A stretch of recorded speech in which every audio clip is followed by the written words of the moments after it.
Have you ever felt totally stuck, translating every single word in your head before you can actually speak English? Well, in this explainer, we're going to help you finally break that habit. We're going to walk through 10 real, actionable strategies to get you to stop translating and start thinking directly in English. That way, you can finally speak with confidence. Okay, so here's how we're going to tackle this. First, we have to really understand the problem, what we're calling the translation loop. Then, we'll dive right into the good stuff, strategies for literally rewiring your brain and practicing in your everyday life. And finally, we'll talk about the mindset you absolutely need for the long game. All right, first up, let's talk about this translation loop. This is the big one, the core habit that slows so many learners down. It's a super fast mental process where you're constantly filtering English through your native language. And honestly, you might not even realize you're doing it. So, does this sound familiar? Someone asks you a question in English, and what happens? Your mind immediately jumps back to your native language to figure out what to say. If you're nodding your head right now, don't worry. It's an incredibly common and, often frustrating part of learning. And this right here, this is the translation loop in action. It's this 5-step mental detour that basically acts as a middleman between hearing English and speaking it.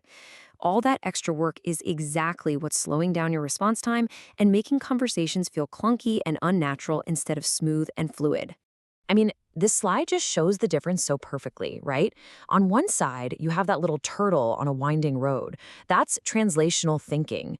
It's not just slow, it's full of potential mistakes. Because, languages have different sentence structures, and translating word for word can create really unnatural phrasing like Arablish or other hybrids. The goal is that rocket ship, direct, fast, fluid conversation. So how do we fix this? How do we get on that rocket ship? Well, this next section is all about rewiring your brain. The goal here is to create brand new direct connections, basically building a super highway for English in your mind that completely bypasses that old, slow translation route. Let's get into our first set of strategies. Okay, here are our first 4 big strategies to train your mind. Number 1, you've got to surround yourself with English. We're talking media, music, everything. Number 2 is a game changer. Connect new words to images, not other words. Number 3, you've got to limit how much you rely on those translation apps. And number 4 is to become a detective and use context clues to figure things out. And this really gets to the power of that first strategy, immersion.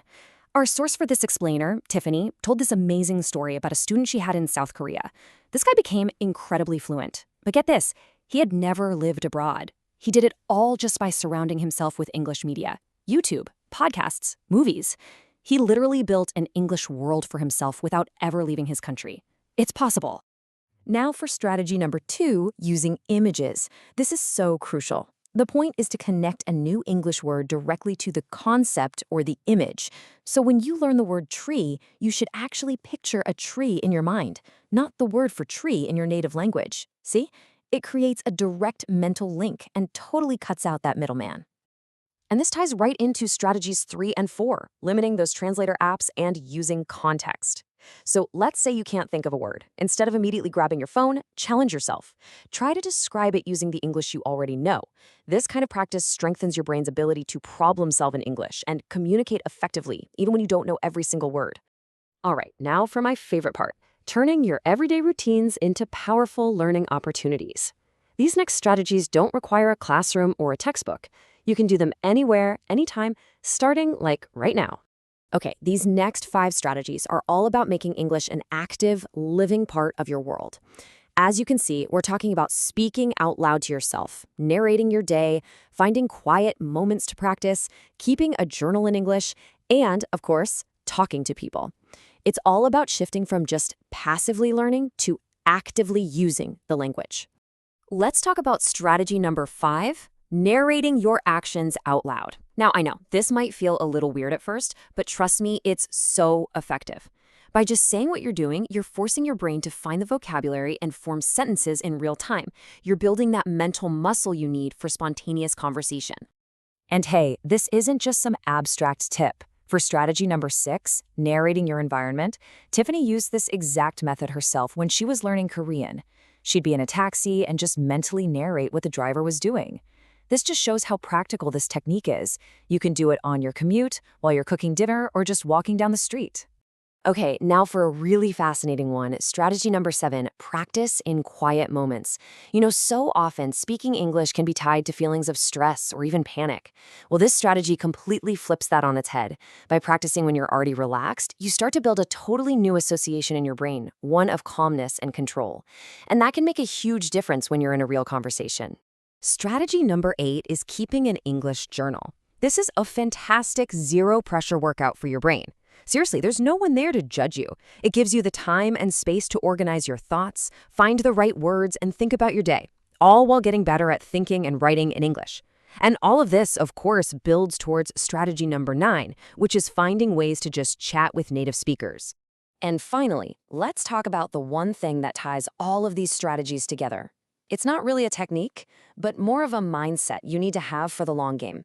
And that is patience and persistence. And that brings us to our 10th and honestly most critical strategy of all. You have got to be patient with yourself and persistent in your efforts. I mean it. All the other cool tricks and tips we've talked about really depend on this one foundation. Just remember, you are literally rewiring your brain. You're creating new neural pathways. That doesn't just happen overnight. There are going to be days where you feel frustrated, for sure. But it's so important to see this as a gradual process. Every tiny effort you make is building toward that big goal of fluency. Let's end the instruction with this fantastic thought. It's not about practice makes perfect, no. It's about practice makes progress. Believe in your ability to learn and adapt, because at the end of the day, that belief is what's going to keep you going. So, with all that in mind, let's make this real. Right now, what is one simple thing you're going to do today, making coffee, brushing your teeth, walking to the bus stop, that you can narrate in English? Starting small is the absolute best way to start thinking big.